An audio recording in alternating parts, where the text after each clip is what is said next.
gentlemen, Derek Soto here of Bloodlines, sitting at the infamous Duff's Brooklyn, with, of course, Marissa Ann to my right, my favorite co-host in disguise. What's How up? you doing? What's up? Good. Where you been hiding lately? We haven't done an interview in ages. I know. I mean, I've been at work. No, yeah. And behind the camera, too, but, you know. Yeah. Well, now she's in the front of the camera because we have a very special guest with us today, and she's not camera shy. That's BS. We're sitting over here to my left, Mr. Josean Orta from FIT For an Autopsy. Josean, how are you doing, man? I'm good. How are you, man? Good to be here. It's great to be back. It's great to have you here after all this time. First time here. Yeah, I know. Shit.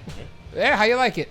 Sick. I love all the memorabilia around. Like I'm just I loved it. fanboy. All the drum heads signed and everything like that. Everything. All my heroes.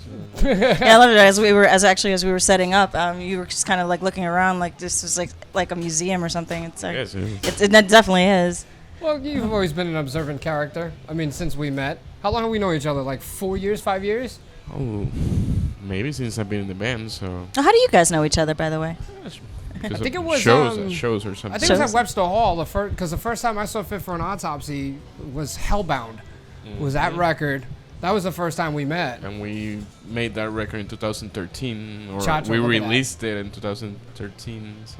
Yeah, Wow. You guys did a little party over at the Marlin Room. I remember. Yeah, see the face means he remembers. Like, yeah, I remember that shit. Once in a while, I remember shows. Yeah. Well, everything else becomes a blur. Well, you travel all over the world. I mean, I know for a fact that Mirrors is not a blur because it just released it last month. It's still very fresh in my head. It will become a blur in a few years. Oh, yeah. It will be just another song. Just like the new record label? Yeah. I'm stoked to be in we're going to start working with Nuclear Blast, finally. And we're working with some very important people that I've been a fan of for a very long time. People in the industry that I'm like trying to learn from them, as much as I can. Hey, you're doing a great job. I mean, they welcomed you with open arms, I'm guessing. Yeah, it's been humbling, my friend. Yeah. How was the transition from E1 to Nuclear? Smooth. We're friends with everyone in E1, so it's all a very friendly environment. But we are, as a band, we're very stoked to be working with such a label. I have so many records from that label at home, so it's like mind-blowing. all your heroes, or some of them. Yes. So, actually, I was wondering, since now that you guys are in Nuclear Blast, how fulfilling has it been thus far? Incredible. We have a lot of support from them. They have an actual powerful team, that work towards a band like mine. With great press. Like, we have a person like Monty Connor, which is a mastermind of Hi, Monty. what to do. Yeah, we miss you.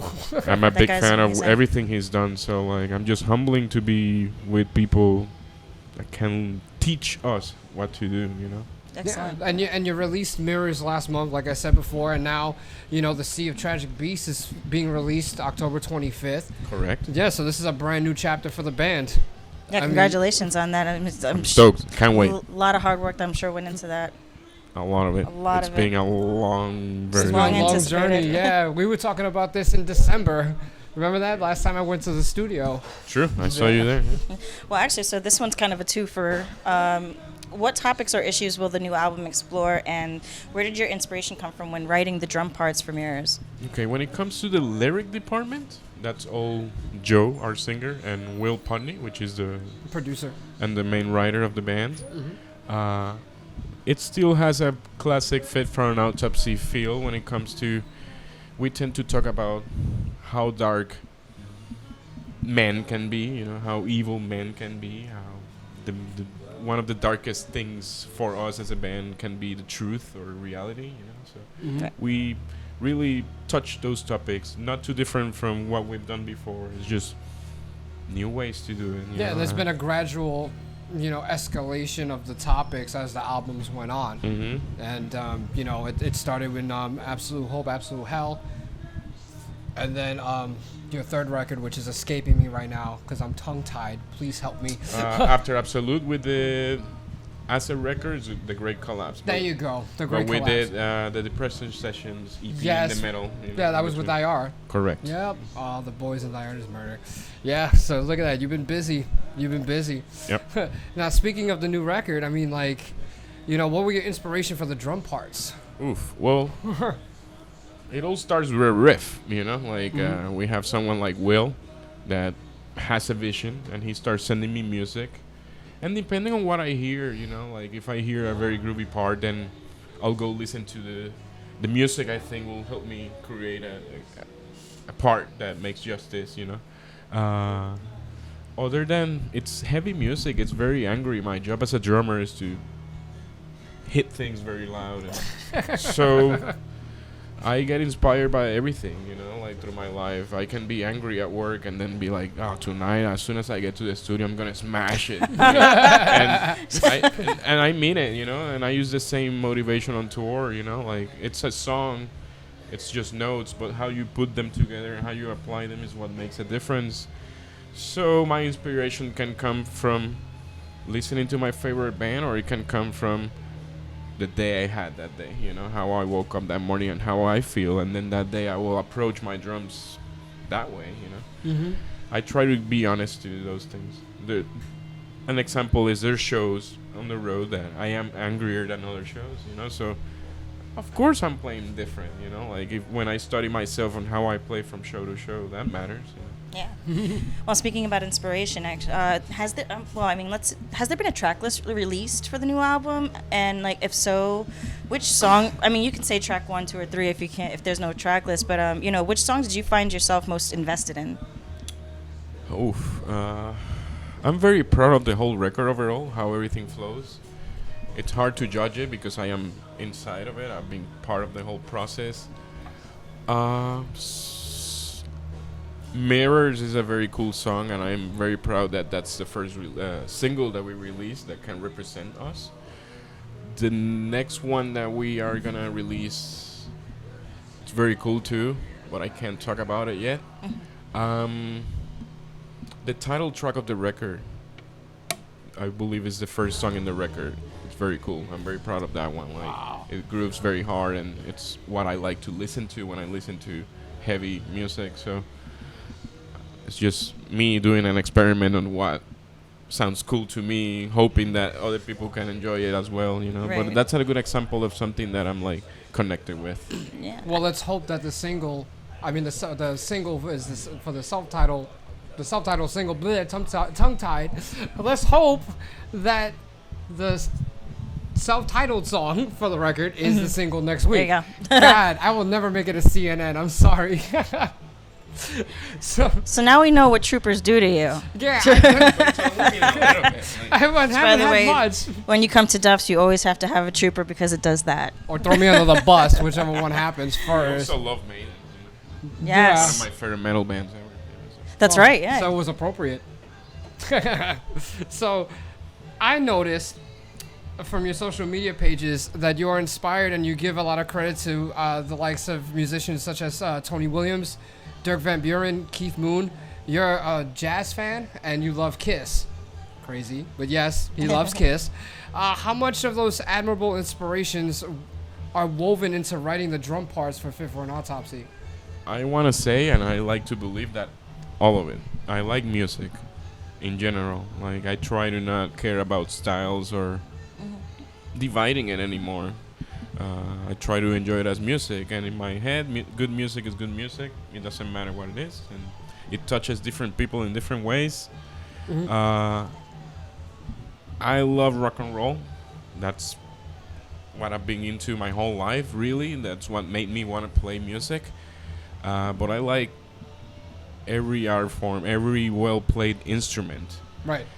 I love jazz. I love the freedom, the sounds that they create. I love Caribbean music, salsa, African music. I love reggae. Anything that makes me groove or make me want to play. I try my best to bring as much as I can from all those styles to fit.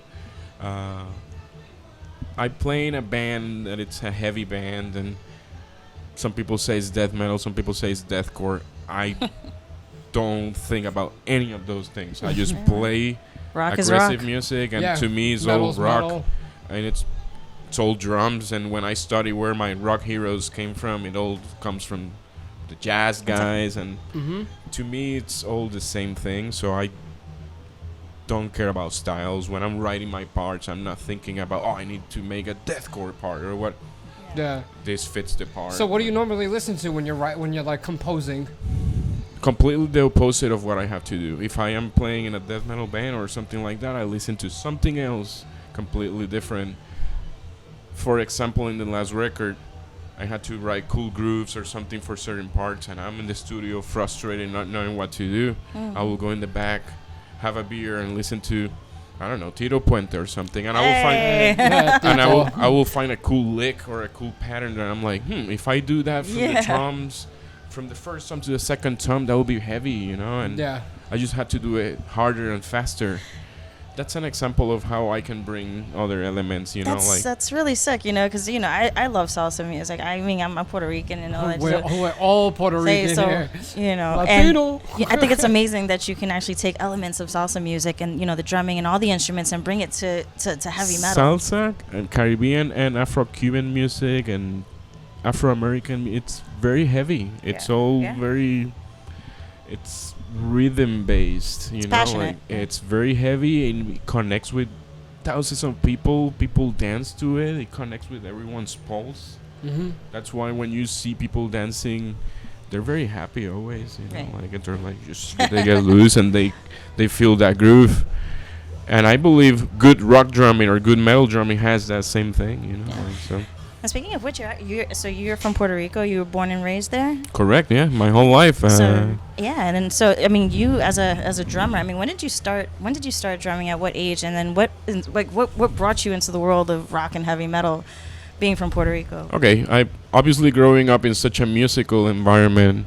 As a kid, I would go on TV and I would watch all my heroes. Like I mentioned Tito Puente. There's a conga player called Ray Barreto. And those are examples of players that I saw at a very early age. And they look so cool. I didn't get it. I didn't understand what they were doing. But it looks so cool and so heavy. As I got older, through middle school, I discovered rock and roll. And I started listening to Guns N' Roses and Kiss and Rush and all those bands. And then I saw Kiss when I was 13 years old. Wow. That was my first band ever live. Wow. It was the original lineup. I saw Demon Gene. Yeah, I saw that a badass show. I thought, you know, at the time, and I went the next day to school and I was changed. I was like, I'm gonna play drums from now on. You were converted. That's it. And I'm 34 now. That was when I was 13, and I still feel the same way. Like I'm like, and every time I don't feel inspired, I try to go places that make me feel inspired. Like now that I live so close to New York City, for example. I go to a lot of jazz clubs or Caribbean music clubs, and I just try to find new players, new things that make me feel inspired if I get bored. But now that I live in such a big place, there's so much access to anything. Yeah, the variety is so ridiculous. many bands. There's days where I feel like I wake up and I'm like, today I want to listen to some badass death metal. Let me see if I find a show. And there is something. And hearing that is inspiring too. I mean, want to get back to Puerto Rico. I mean, how's the music scene out there? I mean, is there a big scene for heavy metal out in Puerto Rico? There is a big scene, or big enough for an island, you know. It's just not a lot of bands go there. There's not a lot of traffic, but there has been very good bands that have gone there. That's part of the thing that started my fire as a young kid in an island, when I will see American bands or European bands or South American bands. From every style, punk, metal, hardcore, you name it, I will go to those shows, and not a lot of people will show up, you know, 50, 100, or even 200, which is a cool show. But it didn't matter to me. Their music was so cool that I was like, I just want to be in a band like them, and I want to travel the world like them. And that set me, you know, that gave me that spark, and I practice often. In Puerto Rico, there's a very musical scene, you know, like there's parties everywhere. Everyone plays music everywhere. Like it's just part of everything. So it was very healthy for someone like me to grow up in a very musical environment. I became a rocker because I became very very rebellious about everything, very angry, and finding rock and roll and punk and hardcore, it was like the coolest thing. Absolutely. And being able to be part of an underground scene was very cool too. In such a, it's an island, you know. It's not that cool to be a hardcore dude or be a metalhead. Like, it's not that cool, you know. You're a weirdo. You're an outsider for sure. Like, so I can imagine. I thought it was the coolest thing because I was like, yeah. You were different. It's just me and 50 other ones, and that's it. You know, like. Switching gears back over to the new record. We want to know, what gear did you use to record the Sea of Tragic Beasts? Well, Tama provided me with a very cool kit. It's a Tama Star Classic Bubinga shells. I use old Siljan cymbals, and that's what I use pretty much, other than what Will recommended me, you know. Like, there's different tracks where we'll change a cymbal or something depending on the song. But it's all Tama and Siljan. And that's what you usually use on tour? Pretty much, yeah. Pretty much. So it's the same thing. I think I use the same configuration on that record of the same setup that I use live, because I like it so much that I wanted to give it a try. And it worked out. It worked out. It doesn't always work out, but it worked out. Actually, I was gonna say, who's your? I mean, who do you look up to as a drummer? Who's your inspiration? Who your, I guess, favorite drummer? I know that's a tough question. It is tough. But when you decided you wanted to start drumming, I mean, who was the person that came to mind? I love Neil Peart from Rush. If I could just one day be like something like that. That man is a computer. He's not a person. How he holds the band together and the power and everything is just mind blowing to this day. I love Keith Moon from The Who. The way he was wild. I love John Bonham, you know, from Zeppelin. But I love conga players and timbale players like Tito and all that. Like, I love Ray Barreto, which I mentioned already. Yeah, there's not just one person. No, I try to keep it very... It's very diverse. Mm-hmm. Yeah, definitely. Obviously, there's metal players like Nicholas Barker of Dave Lombardo that made me want to learn double kicks, you know? But that's not the only thing I focus on. I try to listen to everything. Yeah. And so, were there any tracks on the new album that maybe that confronted any personal issues for you or any of the band members? Nothing personal, like nothing individually like that, but there's definitely topics where I can relate to, you know. There's definitely parts of the record where I will hear a line or read a line where I'm like, oh, I felt like that before, you know. So I can't talk for the rest of the guys, but I think there's definitely elements where we can identify ourselves with, but I don't think anything it's particularly about any of us, you know. Like, it's just a general idea of different thoughts and things. Yeah. So when it hits, it just hits. I think so. Like, I don't know all the lyrics yet, you know, because I have a lot of other music to know. But I've been reading now that I get access to it, and I'm like, oh, that's cool. I felt like that before. Yeah. I identify with that, you know. Like, and it's great that you guys make music where everybody can identify with, you know. We try to especially stay in the honest. heavy metal community, and so. We try to stay honest to it. Like, we're regular people. Like, we all have families that we love, and we try to not detach ourselves from that, you know. Right. And that's always the best thing. That's what I love about you guys. You guys just, every time there's a hometown show, everybody just completely goes their own way to see their families and stuff like that, and then comes back and rocks. It makes our day, you know. We spend a lot of time out on the road, away from everyone and everything. So whenever you get a day with your partner or with your family or with your best friends, like, I've been looking forward for it, like, for months, you know. Like tomorrow I have a half hour with my brother, you know, like, you know, like that. You have that time there. I hear that, man. Now, you know, going to other special things, you know, besides the new record, is there anything else that fans can look forward to or expect to see when FIT FOR AN AUTOPSY goes on tour? Other than the new songs, we are also trying to dig into songs that we haven't played. Oh, so you're playing older stuff? A little bit of everything, you know, even if it's not super, super old, something from previous records that we haven't experiment with. You know, we recorded them, but we haven't played them live. So we're trying them. We're gonna take them for a ride and see how they feel, and if they feel cool or not. You know, that's a test for us too. And as a player, that keeps me interested too. I have for the next tour, other than performing and being on tour, I have something to do. I need to take these new songs and try them and be, test them. And it takes a whole tour and sometimes a few tours for me to be like, I think I got it now, Like, it's just, but that keeps me hungry.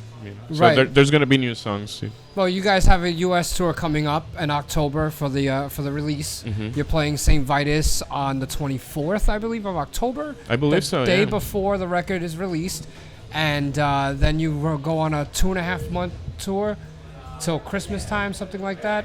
About a month. About I a think, month? Yeah. Okay. I was shy 1 month, Mm-hmm. and then next year, next year's next year. We have a tour with Diaries Murder in Europe, which it will be I Am, Us, Carnifex, Diaries Murder. I think there's another band to be announced. I'm not sure. There's a lot of politics. Yeah. But it will be a sick tour, awesome tour. We are friends with everyone in the package.